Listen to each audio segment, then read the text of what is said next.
Imagine standing in a doorway during a storm.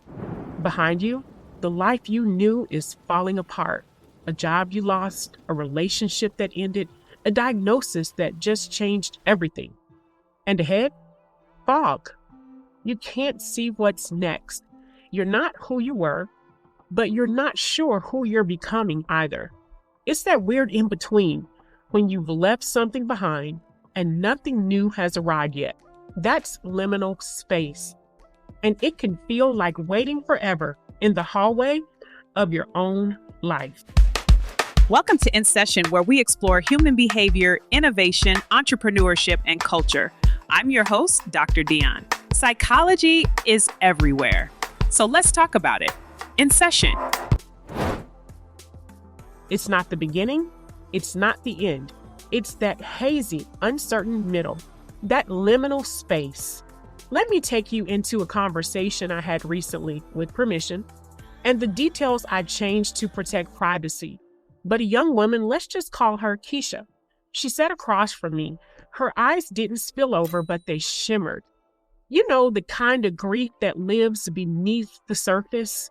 That she had been waiting on a graduate school admission decision, one that she'd worked so hard for, and she was not accepted. She had the grades, she had the test scores, and she just really didn't understand what was happening. At the same time, she was in the thick of a breakup she did not initiate. She said, I just feel like I'm just floating. No answers, no closure. I don't know whether to mourn, to hope, or to wait. That's the thing about the liminal space. It is both sacred and cruel. It invites reflection, but it also amplifies fear. It stretches our faith, but it also strains our sanity. And while everyone loves to talk about beginnings and endings, how we launch and how we finish, no one tells you how to survive the middle, how to survive that gap. Waiting can feel like abandonment, like the universe forgot to circle back and give you your assignments. And in the waiting, fear creeps in. Fear whispers lies to us. It says you're stuck, you missed your window, you're too old, you must not be good enough, God is punishing you, or worse, no one is coming. And then anxiety joins in and your chest tightens. And you have these looping, ruminating thoughts convincing you that if you don't do something, everything will collapse, even when there's nothing to do but wait. You're not alone. You are not broken. You are not forgotten. You are in the hallway. You are in that gap. And let me say this plainly, that hallway has a purpose.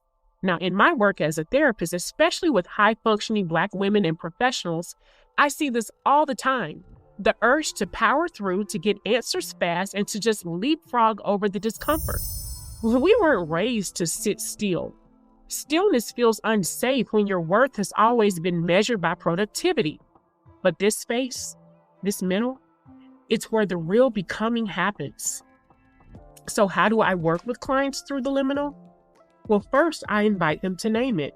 When you can name it, you can normalize it. This is transition. This is temporary. This is a hallway, not a prison. And second, I encourage nervous system regulation. Breathe, stretch, walk. And not to escape the discomfort, but to stay present through it. The body stores anxiety. The body also holds the wisdom to self-soothe. And third, we explore the narratives. What stories are you telling yourself in this space? That you're failing? That you're forgotten? No, we rewrite those. So instead of nothing is happening, how about I'm gestating, I'm resting, I'm preparing. Now let's talk a little bit about faith. Spiritual or not, we all place our hope in something. And in the hallway, that anchor gets tested. Do I still believe good things are coming, even when I don't see them? Do I still trust the process, even when it looks chaotic? Sometimes the liminal is where we lose our old gods, the God of hustle and of perfection and control. And in losing them, those little G's, we find something deeper, something more sustainable. So when you find yourself in that hallway, be it a career transition, a divorce, a delayed diagnosis, a season of silence, remember that you are still moving even if it's inward. Progress doesn't always look like forward motion.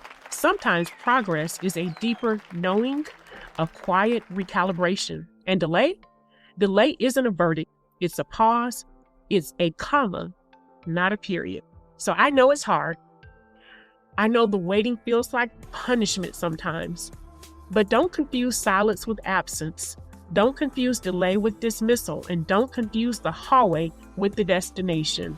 The door at the end may take time to unlock, but that doesn't mean you won't walk through it.